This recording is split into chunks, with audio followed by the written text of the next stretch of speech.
I found a hut on chicken legs and my binder said, "Turn your back to the forest."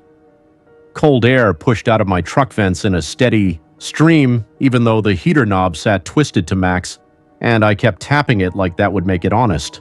Rent had jumped again and my partner's deductible reset in January, so I needed the overtime bad enough to pretend this shift was normal.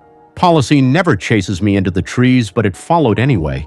The headlights caught the thing between two pines and my brain tried to file it under hunting blind, then under prank, then under quit and drive home because everything in me wanted to reverse. The hut lifted one leg and set it down without a sound I could place, and the snow didn't crunch. My tongue went dry from the cold and from the fact that the site map on my dash still showed an empty clearing. A second later, the dash radio blinked a green light, then went dark, and the engine temperature needle fell to the bottom like the truck decided to stop, believing in heat. I stared at the tree line anyway because that rule felt stupid, and because I wanted to see what was watching me before I turned my back on it. At 3:14 a.m. Tuesday, my job title on paper was Field Mitigation Tech, which meant cleaning messes other people created and documenting them so a company could deny they happened. I had a habit from my old warehouse job of double-checking every latch twice, left hand then right, so I climbed out and checked the truck door like a ritual. The binder sat on the passenger seat under a coffee ring stain and a torn tab labeled with a code, F-23B, and the plastic cover stuck to itself when I opened it. A printed email had been shoved inside like someone panicked. The subject line talked about after-hours perimeter integrity, stamped with a revision tag that looked like R7.2 and an initial block that said only JM. That email held one line in quotes that kept catching my eye because it pretended to be casual. If the mobile structure presents inside the fence line, maintain. Orientation per training and do not improvise. My brain hated the phrase "do not improvise" because improvising paid my bills, but I nodded at the page anyway because the last guy who worked this property had gone home in an ambulance and I wasn't proud enough to become the second. The headlights painted the hut's legs in pale stripes and the air around it looked clean, too clean, like all the snow dust had been vacuumed away. The truck door clicked shut behind me and the clearing suddenly felt smaller than the map said it was. A laminated card hung from the chain-link gate with a zip tie that had been cut and rethreaded, and the plastic had a staple shadow pressed into one, a corner like it had been moved from some other file. The line in the middle had smeared toner where a thumb had rubbed it too many times. Turn your back to the forest. Do not face the trees. Someone had underlined forest so hard the ink embossed the card. Another line sat lower, half hidden under the smear. If the hut comes closer, remain calm and wait for dispatch. That second line sounded safe in the way a warning sign sounds safe, like it existed to keep an insurance payout small. A half-mile behind me, the guard shack generator hummed on a normal night, and that hum had always annoyed me because it never matched the rhythm of my breathing. That night, the hum cut off so cleanly my ears rang, and I realized I had been using the noise like a handrail. My gloved fingers tightened around the binder, and my own stupid thought floated up, sharp and plain. Just turn around and look. The hut lifted a leg again, and the fence post didn't throw a shadow when it moved, which meant the light couldn't decide where it came from. Snow marked everything, so the footprints should have been obvious, but the ground near the hut held prints that looked more like bird tracks than boot steps, each, one deep and crisp and too far apart for anything with a body. The practical part of me wanted to photograph them, because my supervisor loved photos and hated questions, but the email in the binder also had another quote that sat like a threat. Personal devices remain in vehicle storage at all times. A plastic sticker on the dashboard in my truck showed a tiny camera icon and a serial number, and my issued body cam sat in its dock with a red LED that pulsed like a heartbeat, ready to record for the company and not for me. A stupid lie had already started this shift. I had told my partner the job was just paperwork in a warm shack because I needed them to sleep instead of worrying, and because I felt like I had to be the person who handled things. That lie sat in my throat now, heavy as a coin. The clearing smelled faintly like hot toner, the way the copy room at my old office smelled after someone printed a stack of forms, and that made no sense this far from town. The hut stepped again, closer to the fence, and the binder page fluttered in my hand even though there was no wind. The first thing that broke my denial came from the cameras, because cameras always turn fear into math. A steel post near the gate held a dome camera with a clear bubble, and I did what I always did when I got scared. I looked for something I could verify. The shack had a monitor wall, 4 feeds tiled together, and I jogged back toward it because distance felt like safety, but the crunch of my boots sounded wrong, dull, and swallowed. Inside, my coffee routine tried to run on autopilot, so I slapped the old machine on the counter even though the pot was empty and the machine made no sound at all. The monitors came alive after a lag that felt like a held breath. One feed showed the gate from above, empty, fenced straight. Another feed showed the same gate from a different angle, and the hut stood right there with its legs inside the perimeter like it had always belonged. A third feed displayed the shack hallway, and I watched myself on camera enter the room a second time. 2 seconds after I had already stepped in, same. Jacket, same binder, same twitchy way I touched the latch twice. Sweat prickled under my collar even though the room stayed cold. My hand hovered over the radio mic because calling dispatch meant paperwork, and paperwork meant scrutiny, and scrutiny meant losing the contract that kept my rent paid. A handwritten note sat taped under the monitor bezel, half peeled. The tape yellowed like it had been on and off a few times. The ink had bled from moisture and the center line was smudged beyond reading, but 3 words stayed sharp. Back to forest. Under that, someone had drawn a simple mark, 3 short strokes like a clawed footprint. I swallowed and told myself the note was from the last tech, the guy who messed up and got hurt, and the mark was his way of being dramatic because everyone in this line of work gets dramatic at 3 a.m. when the coffee runs out. My mouth formed a quiet promise anyway because fear likes to bargain. I would finish the shift, file my report, and never come back. The radio crackled once, then clicked into a channel with that polished, too cheerful voice that always made me think of HR webinars. Mitigation unit on site, confirm status, the voice said. It didn't say a name. It didn't say the property name. That meant it wasn't the local dispatcher, and my stomach tightened because the company only used that channel when they wanted compliance, not safety. I pressed the mic and forced my voice steady. Unit active. Gate contact compromised. Visual on unauthorized structure. A pause came back and I heard a faint second sound under it, like someone breathing through a plastic bag, and my hand shook, hard enough to rattle the binder rings. The voice returned, warmer. Maintain orientation per training. Do not approach the tree line. Another pause and then a line that made my skin crawl because it sounded like kindness. Wait inside the vehicle until daylight.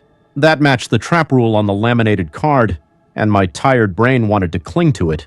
Waiting meant no risk, no heroics, no ambulance, and I could still get the overtime. The monitors behind me flickered, and on the gate camera the hut's legs bent like a crouch, lowering its body the way an animal lowers before a sprint.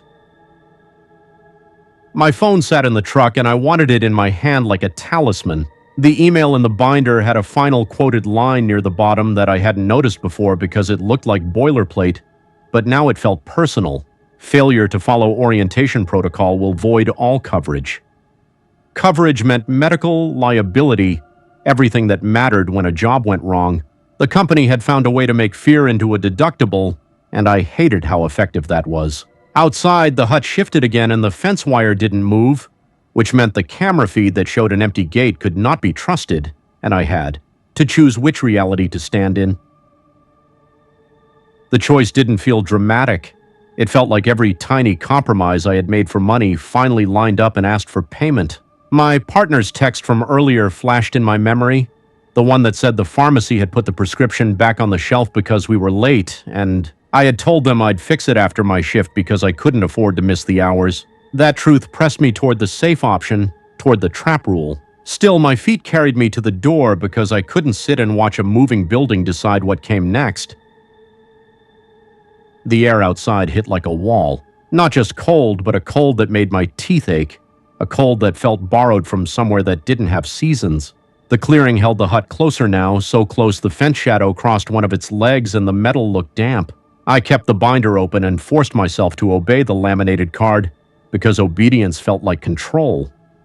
I turned my back to the forest and faced the hut. My mind kept whispering that looking into the trees would be smarter, but I locked my gaze on the hut body, on a crooked door and a window that held a dark square of glass.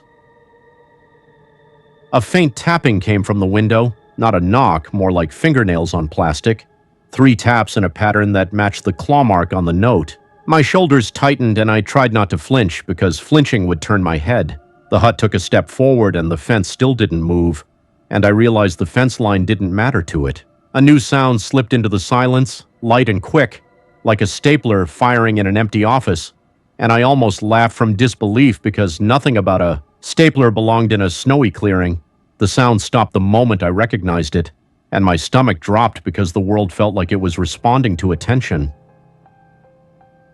A beam of light cut across the snow from the truck, and I saw something that made my breath catch. A man lay near the tree line, half in shadow, one arm bent under him like he had tried to crawl. His jacket matched the company's issued gear, the same dull color, and his badge lanyard glinted once. My first thought went straight to paperwork because I hated myself.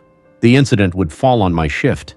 My second thought came in hot behind it because I'm not a monster. Leaving him there would kill him. The radio voice returned, sharper now. Do not break orientation. The words hit my ear like a hand on the back of my neck. The binder had another quote tucked between pages on a torn sticky note, not official print, just rushed handwriting in someone else's blocky letters. If someone calls for help from the trees, ignore it. That line made me angry because it assumed I'd be the kind of person who could ignore that. My mouth opened and a sound came out, small and stupid. Hey, stay with me. The man didn't move, but a faint exhale drifted, so thin it almost counted as imagination. 2 obligations collided right there, policy and a body on the ground, and neither one offered a clean way out. If I went to him, I would have to turn toward the forest, which the laminated card said not to do, and the company voice said not to do, and the note said not to do. If I stayed facing the hut, I would watch someone freeze to death 10 yards away and then live with that because the rule told me to. My hands shook harder, and I hated the fact that my first instinct was to do the thing that kept me employed. My feet moved anyway. I took 3 steps toward the man, and the instant my shoulders started to angle toward the trees, the hut window went black, not dim, not shaded, just blank like a screen shut off. The generator hum in the shack died behind me, and the world held perfect silence for a long beat, like it waited to see what I'd do next. I turned fully and ran because the human part of me overruled the contract, and I felt my own fear like a shove in my back.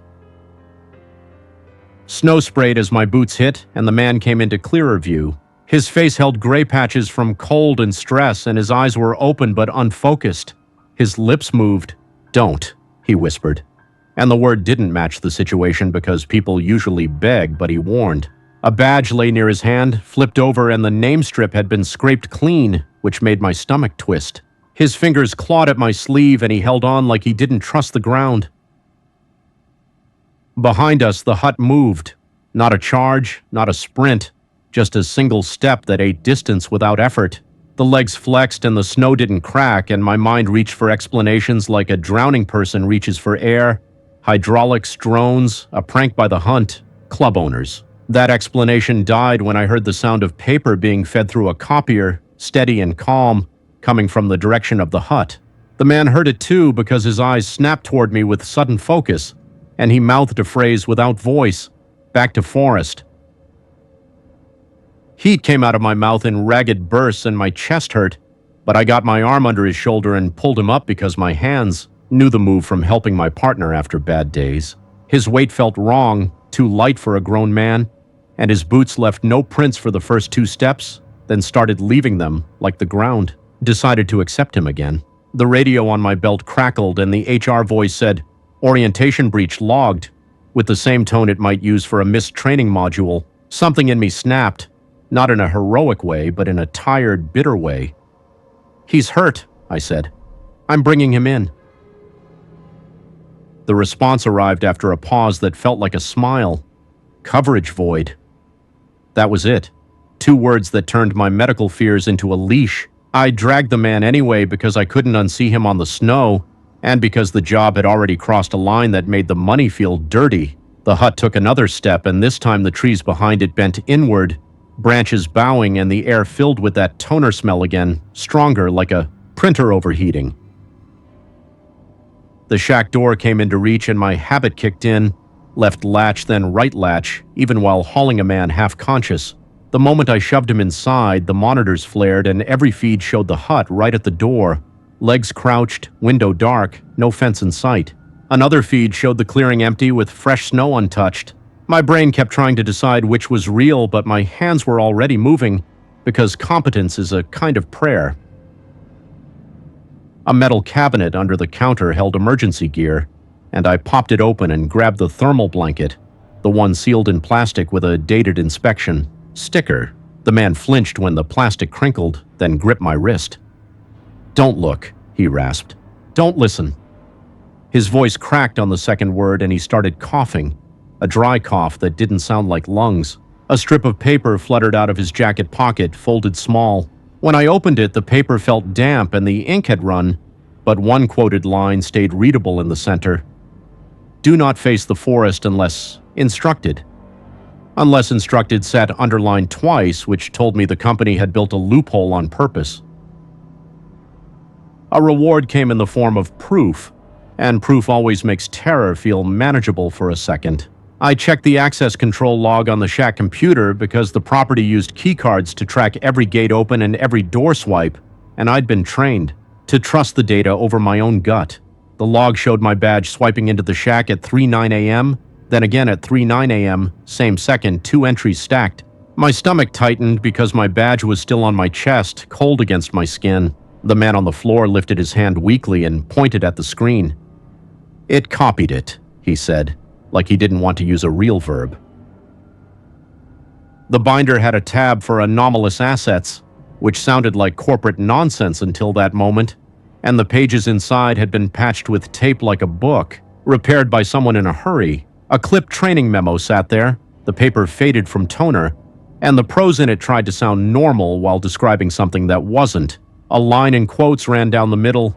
"If duplicate access events appear, lock down and do not attempt retrieval." A second quote below it looked newer, printed, darker. "If lockdown fails, do not make eye contact with the window."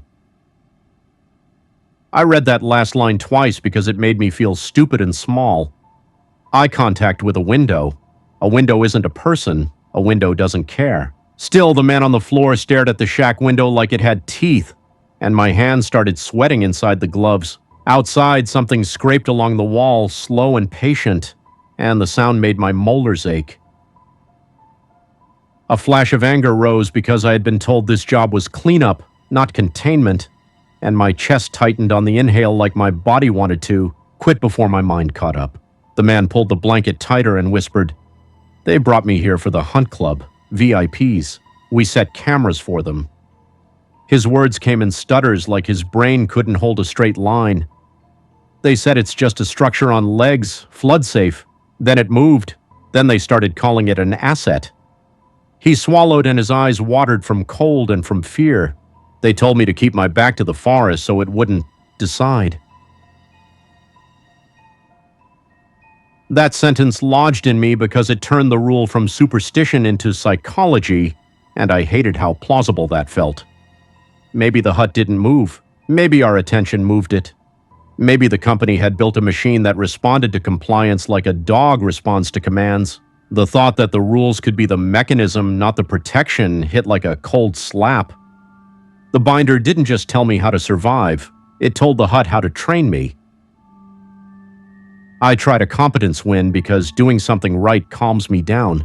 The shack had a physical gate control, a steel lever under a red cover, and I pulled the cover up with a click and dropped the lever. Outside, the main gate clanked and the chain link shook, and for the first time all night a sound matched its source. The hut feed on the monitor flickered, then froze on a frame where the hut stood inches from the door, legs bent, door shut.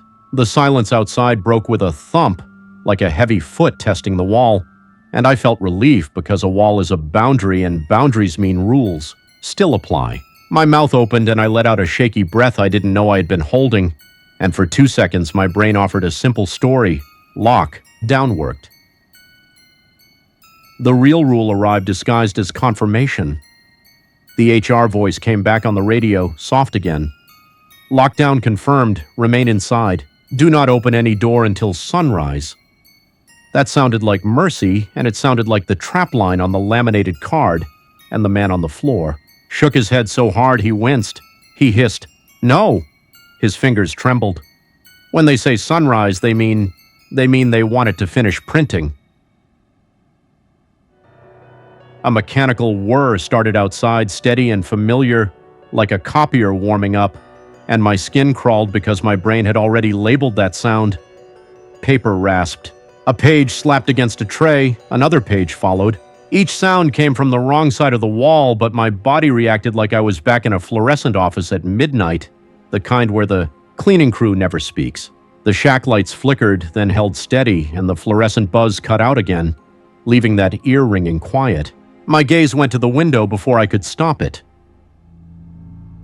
The glass held my reflection for a second, then the reflection changed. A figure stood behind me in the reflection with my jacket, my binder, my posture, and it wasn't behind me in the room. My throat tightened and I forced my eyes away because the memo had said not to make eye contact with the window, and now I understood the instruction in the worst way. The man on the floor whispered, "Don't let it learn your face." His voice broke on face and my stomach rolled because I had already looked. The printer sounds outside sped up. A sharp ripping noise followed, like someone tearing perforated paper off a stack, and then the hut moved, not with a step, but with a scraping slide that traveled along the wall without touching the ground. The monitors flashed and every feed turned to the same frozen frame, the hut at the door, and a caption line appeared at the bottom of the screen in plain system font. The words were half cut off, letters smeared by digital artifacting, but one phrase sat clean in the middle, "Back to forest." That wasn't a thing our CCTV system did. Captions didn't appear unless a tech typed them in. My hands fumbled the keyboard because my fingers had gone numb, and I checked the camera settings anyway because denial runs deep. The system showed an admin login I didn't recognize, a string of letters that looked like a department code, and a folder path that my eyes refused to hold on to. The moment I leaned closer, the path shifted by one character, then shifted back, like it didn't want me to memorize it. The man coughed again and spit nothing, just a dry heave that sounded like paper crumpling. He pulled his jacket collar down with shaking fingers, and on his neck I saw a faint mark, 3 short strokes like the claw symbol pressed into skin, the way a stamp presses into paper. The next reward beat came from a choice that mattered, and I could feel it like a weight in my chest. The man needed heat, and the shack heater sat in a locked cabinet because the company didn't like anything that could start a fire.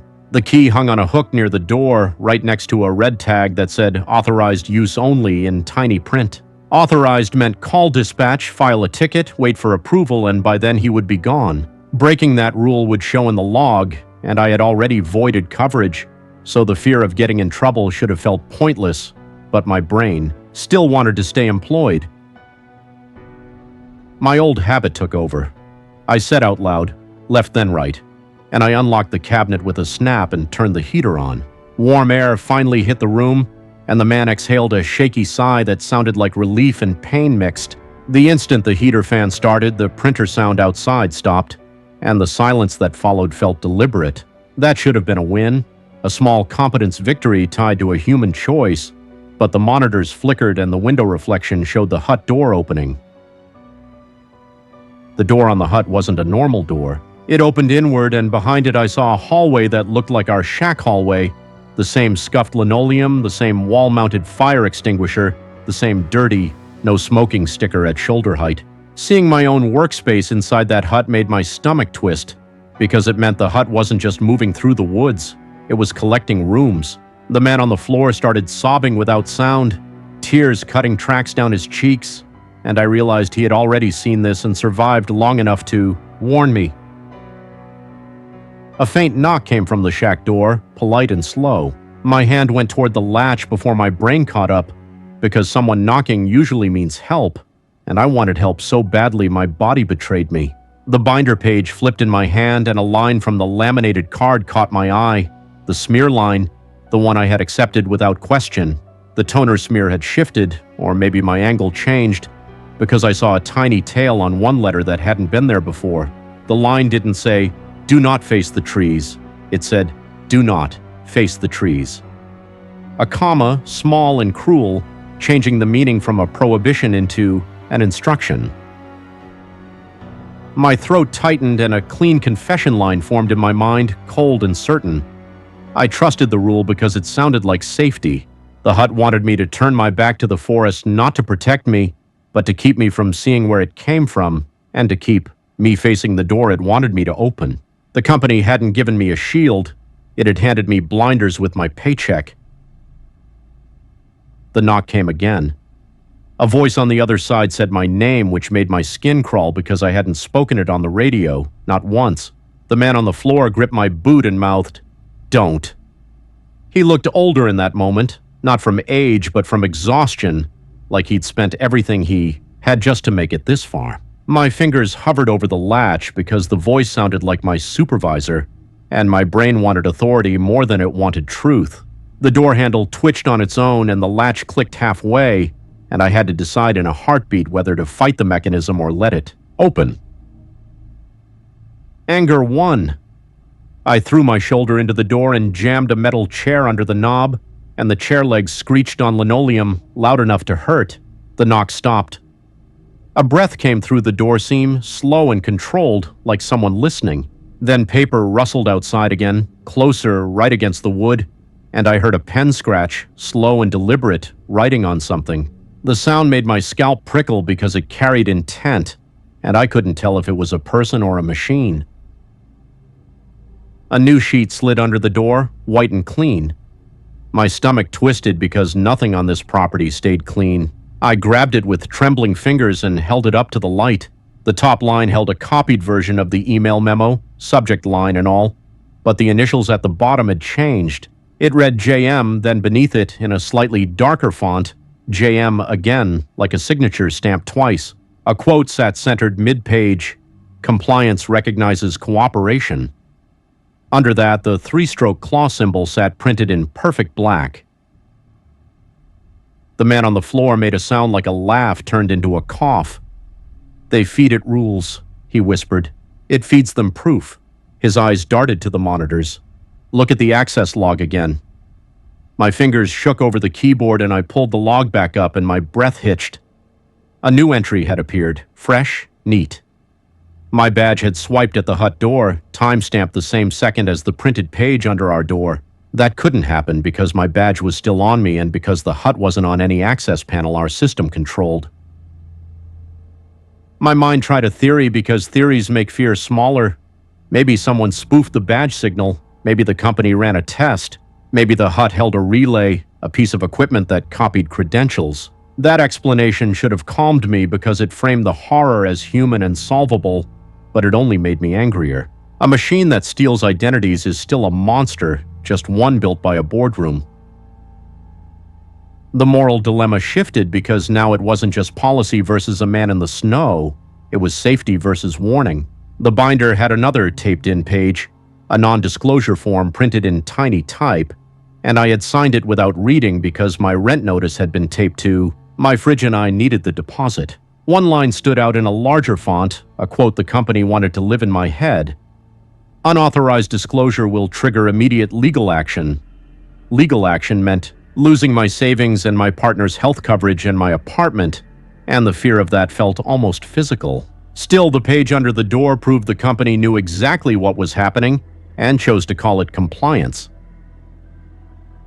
A buzz came from my belt and my body cam status light flipped from red pulse to solid red, and the screen flashed a tiny icon that meant live, upload. I hadn't turned that on, the company had.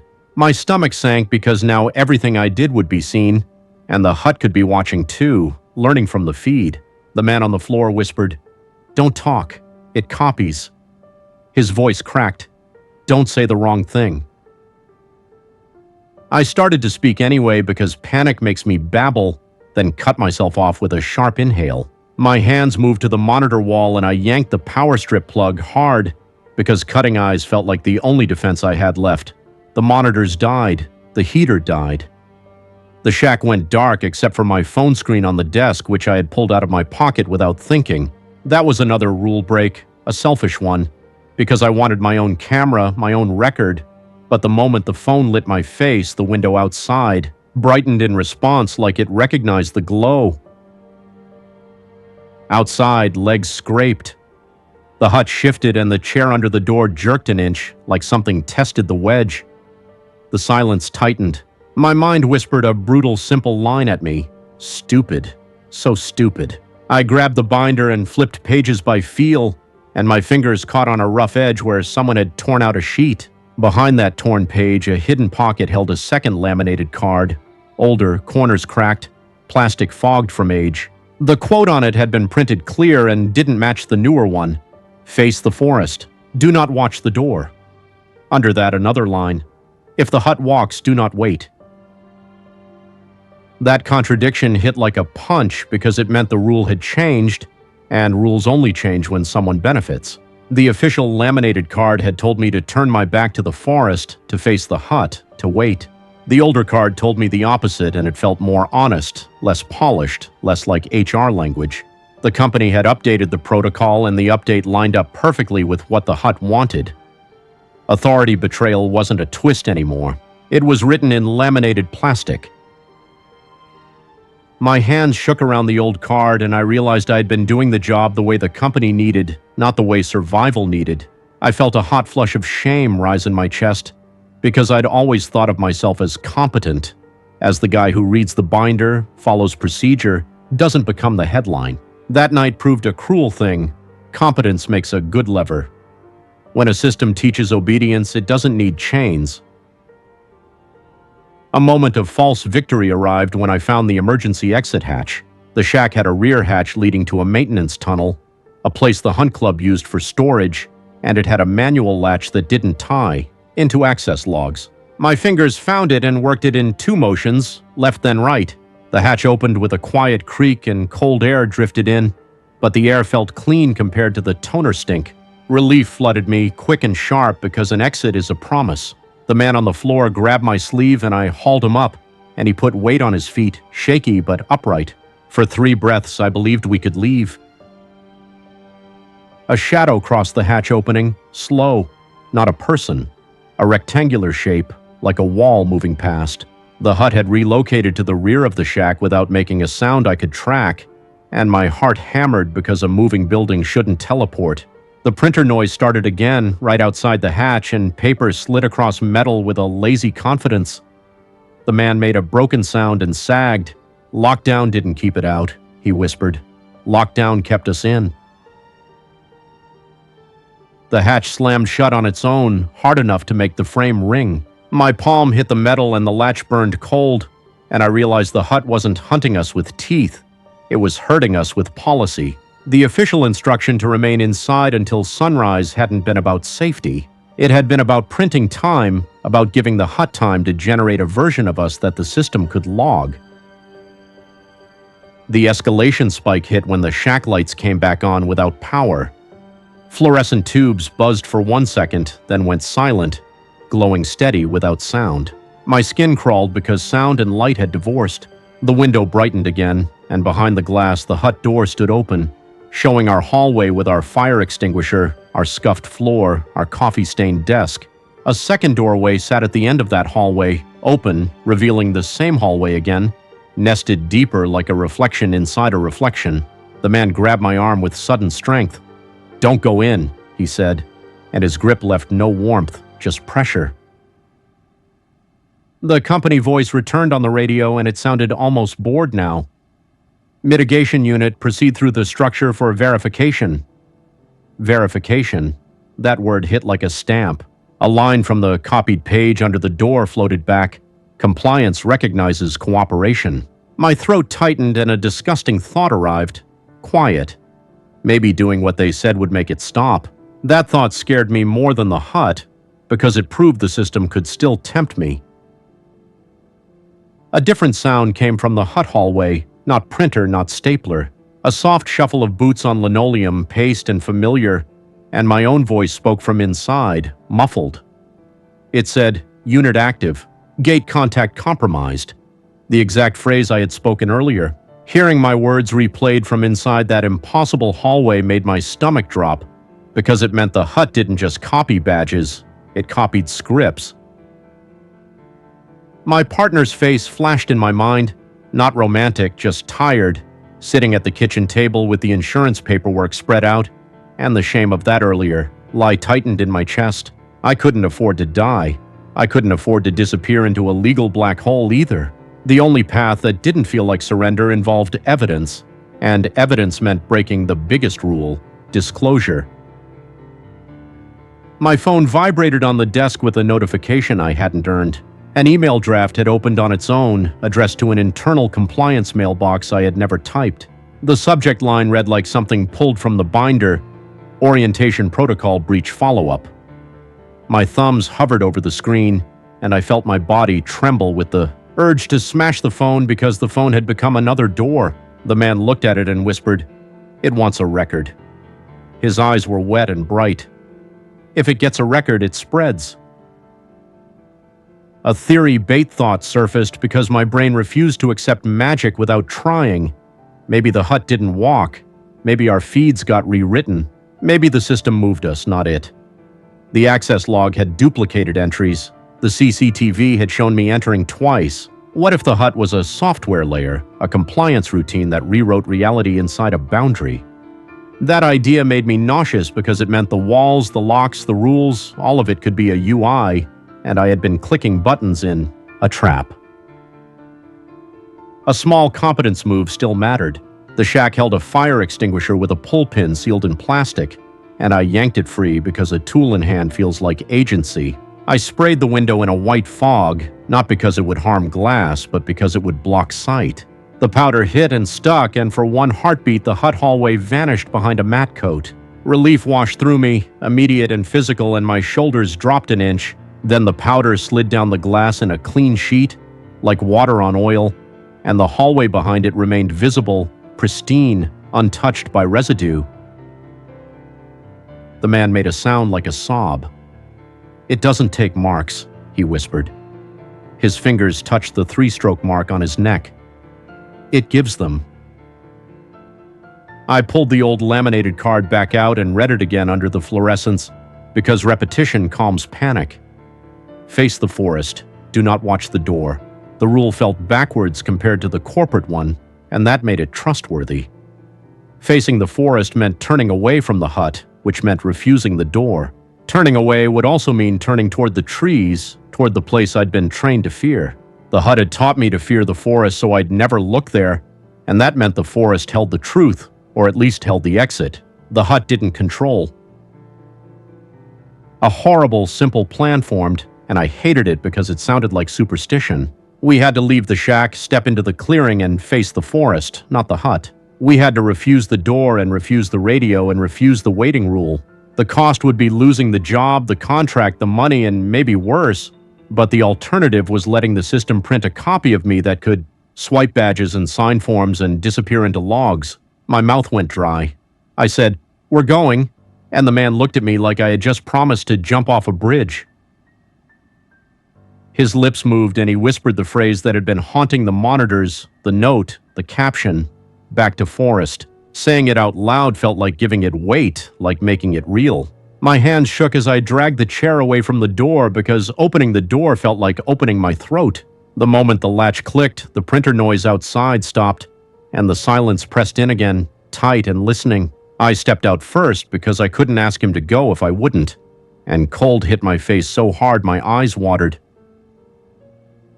The hut stood right beside the shack now, close enough that its legs cast shadows across the snow, and the shadows looked too straight, like they came from a different light source. The door on the hut faced me, open, inviting, and my body wanted to look because humans look at open doors. I forced my gaze past it to the tree line, to the dark tangle of branches, and I held my eyes there like a muscle. The man stumbled out behind me and his hand clutched my sleeve, and I felt his fear like a static charge. The forest didn't look special. That was the worst part. No glow, no shape, no movement that would justify the terror. A faint smell of pine sap drifted, normal and almost comforting. Then a low light flickered between two trunks, the faintest green, like a device screen hidden behind bark. My stomach tightened because technology hides in forests all the time, cameras and sensors and traps, and this job had always been about watching. I walked toward that light, slow, eyes fixed, and the hut behind me shifted with a soft scrape that tried to pull my attention back. I didn't look. The green light came from a keypad mounted on a tree, bolted into the trunk like someone had installed an access panel in living wood. A thin cable ran down into the snow, disappearing toward the hut. My hands went cold in a new way because that panel didn't belong to folklore. That panel belonged to a company that thought it could turn nature into infrastructure. A small screen on it displayed a single prompt. No words I could read from where I stood, just a blinking square. The man made a choking sound. "That's the exit," he whispered. "That's what they don't want watched." A sticker on the keypad held the same three-stroke symbol, printed clean. Under it, a tiny serial label showed a code that matched the binder tab, F-23B. That code connected the tree panel to the paperwork, to the email, to the non-disclosure, and my anger flared because the horror wasn't ancient. It was manufactured. The hut wasn't a witch's home. It was an asset in a risk program, a mobile compliance unit that walked on mechanical legs and wore a fairy tale skin because people obey fairy tales without asking for receipts. The radio on my belt crackled again and the HR voice said, "Return to the structure for verification." My jaw clenched. I didn't answer. The keypad screen blinked faster and the hut behind me shifted, and I heard the copier start again, louder now, like it had rolled up right behind us. Paper slapped, a pen scratched. The system was creating something in real time. My fingers hovered over the keypad and my habit returned, the one that never leaves. I counted my breaths, 4 in, 4 out, because it helps with panic. The man leaned close and whispered, "Don't type your code." His words came out rough. "It learns the pattern." He held up his wrist and a faint bruise circled it like a band.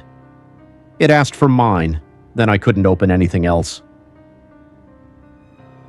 Another dilemma hit, smaller but sharp. Using my code would open the gate, the exit, the way out.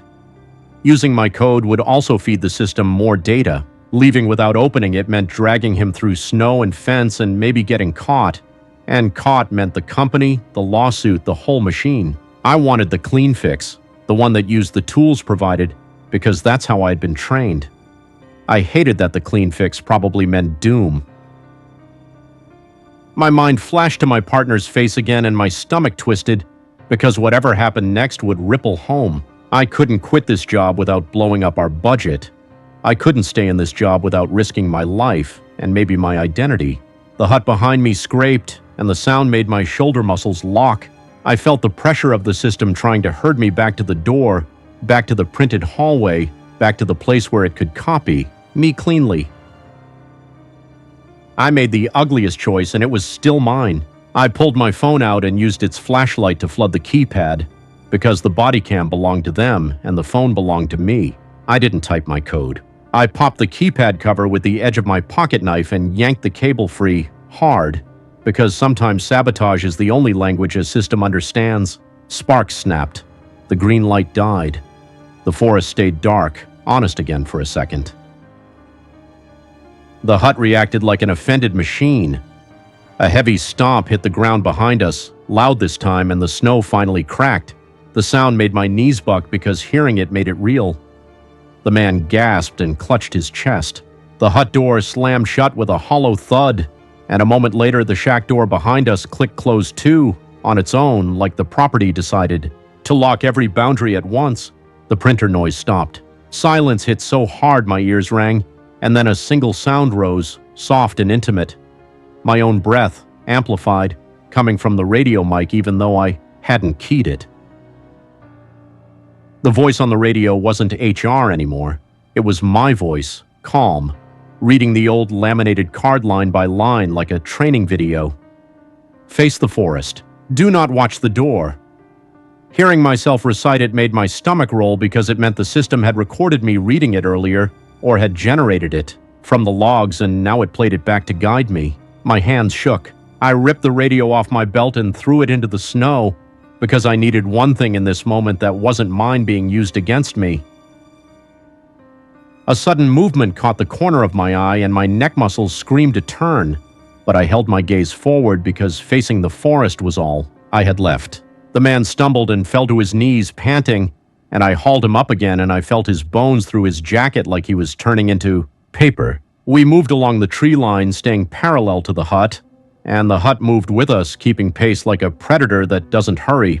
Each step it took left bird track prints, and each print held a faint black sheen like ink. The fence line ran ahead, and beyond it the road waited, and beyond that my truck sat, and beyond that a world that still pretended rules were optional. Hope rose, stupid and bright. Then the access gate lights flickered and the keycard reader beeped, and the beep sounded wrong, too cheerful, the way a microwave beeps when dinner is done. The gate stood open already. That should have been good. It felt like a trap. The laminated card's trap line flashed in my mind. Remain calm and wait for dispatch. Waiting was the mistake the company wanted. Running into an open gate felt like the mistake the hut wanted. The man looked at me with wet eyes and whispered, "Don't go through." His words shook. "That's the door too." He nodded toward the hut, and I saw the same scuffed linoleum inside the hut window now, facing the gate, aligning with it like it had mapped every exit. My stomach dropped because the rule inversion snapped into clarity. Following the official rule had brought me closer to the hut. Breaking it to help him had brought me toward the forest and toward truth. Now the open gate offered freedom, but freedom offered the hut a clean threshold, a way to move from property to road, from contract site to public. Outside the fence, the hut wouldn't be an asset anymore. It would be a roaming liability, and the company would pretend it never existed. I couldn't let that happen. That realization came with a cold, responsible weight, because it meant my problem wasn't just surviving, it was containing.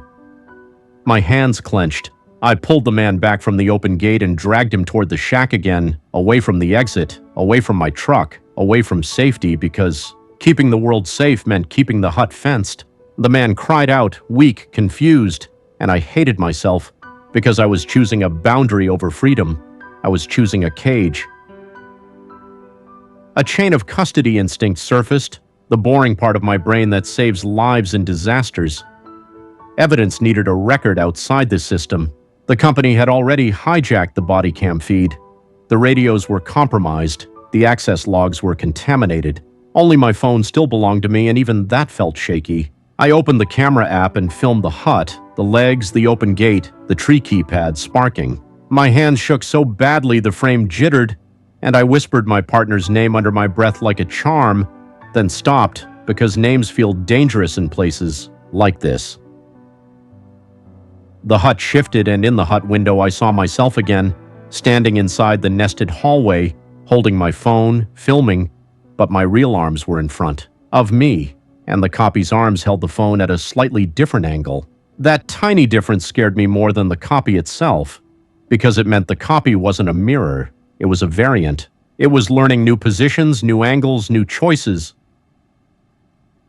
A final reward beat landed hard. The man could still be saved.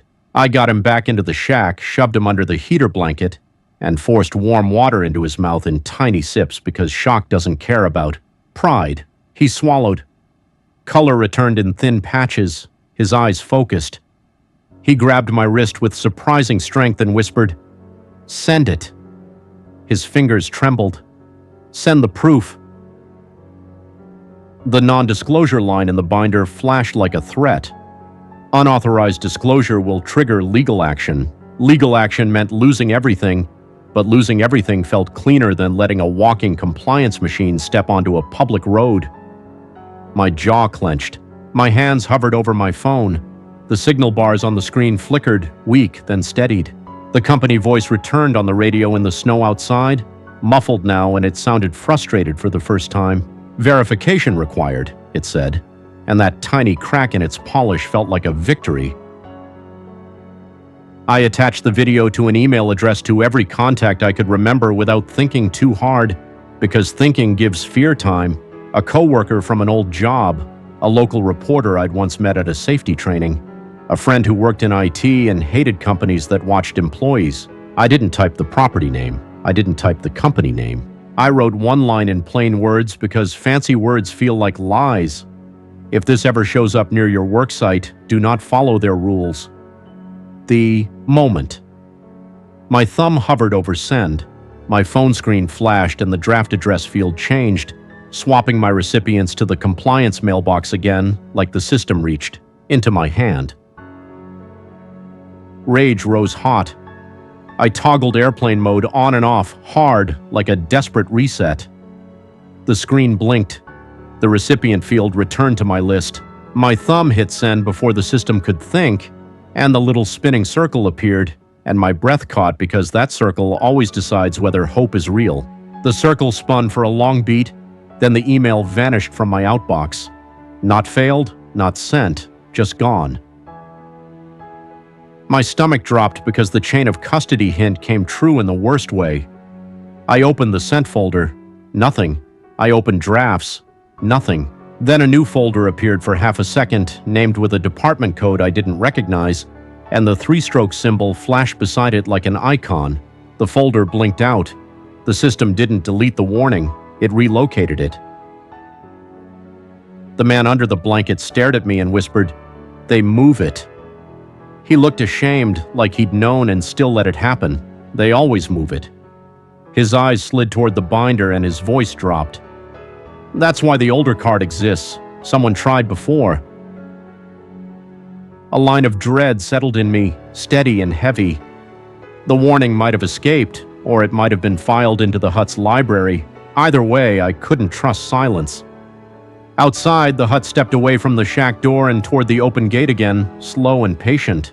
The shack fluorescent lights buzzed for a single second, then fell silent, like the building itself held its breath. I felt my hands shake, and my mind formed another clean confession line that hurt because it was true. I followed the official rule first, and it trained me faster than fear ever could. A final continuity hint arrived the moment I flipped the binder shut. The torn tab labeled F-23B wasn't the only one. Beneath it, a hidden tab peeked out, stamped with a different department code, a different property, and the same three-stroke symbol printed so faint it almost disappeared into the paper grain. That meant this wasn't one asset at one hunt club. That meant a network. The man under the blanket closed his eyes and whispered, "It's on more sites than maps admit." My phone screen lit again on its own, and a single line of text appeared in the draft field like someone typed it with steady fingers. The line sat in quotes, cold and simple. "If you've seen that symbol before, don't ignore it." My throat tightened because the message sounded like advice and threat at once, and my hands hovered over the screen without touching.